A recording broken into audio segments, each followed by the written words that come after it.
Polavaram project సవాళ్లపై అధ్యయనం చేసిన విదేశీ నిపుణుల బృందం కీలక సూచనలు చేసింది.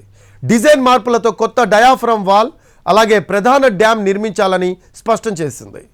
ప్రాజెక్టును పూర్తి చేయడానికి ఎలా ముందుకు వెళ్ళాలి అనే అంశంపై త్వరలో ఒక వర్క్ షాప్ ఏర్పాటు చేయాలని సిఫార్సు చేసింది. ఈ వర్షాకాలం పూర్తవగానే ప్రాజెక్టు పనులు ప్రారంభించేందుకు వీలుగా డిజైన్ నిర్మాణ అంశాలపై చర్చించేందుకు వర్క్ షాప్ ఏర్పాటు చేయాలని సూచించింది. ఇందులో పోలవరం ప్రాజెక్టు డిజైనర్, ప్రాజెక్టును పర్యవేక్షించే ఇంజనీర్ల బృందం, విదేశీ నిపుణుల బృందం ఉండాలని స్పష్టం చేసింది. డిజైన్ల రూపకల్పన, నిర్మాణ స్కెడ్యూల్ నిర్ణయించడానికి తోడు ఏమేం వనరులు కావాలి అనేది వర్క్ షాప్లో ఒక స్పష్టతకు రావాలని విదేశీ నిపుణుల బృందం అభిప్రాయపడింది. సరైన సమయంలో తక్కువ ఖర్చుతో అత్యధిక నాణ్యతతో ప్రాజెక్టు పూర్తి చేసే అంశాలపై ఈ సదస్సులో చర్చించి నిర్ణయాలు తీసుకోవాలని స్పష్టం చేసింది. In the hills, up the street, down the valley, by the sea, palaces and high streets, countrysides and SCZs.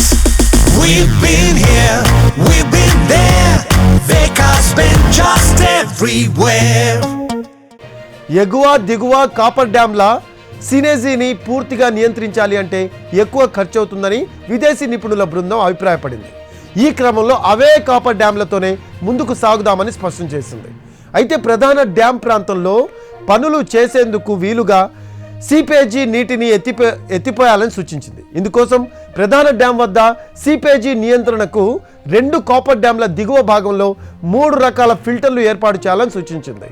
ప్రస్తుత వర్షాకాలంలోనే ప్రధాన డ్యామ్ ప్రాంతంలో ఉన్న నీటిని ఎత్తిపోయాలని అభిప్రాయపడింది.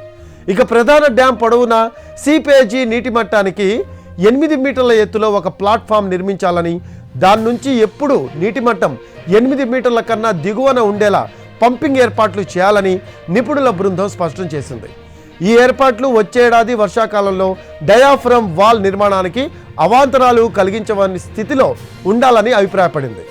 అయితే డ్యాంల భద్రత, నిర్మాణం, జియో టెక్నికల్ అంశాల్లో విశేష అనుభవం ఉన్న David B Paul, Richard Donnelly, గియాస్ ఫ్రాంక్ డి, అలాగే సీస్ హించ్బెర్గర్ గత నెల మొదటి వారంలో పోలవరం ప్రాజెక్టును సందర్శించారు.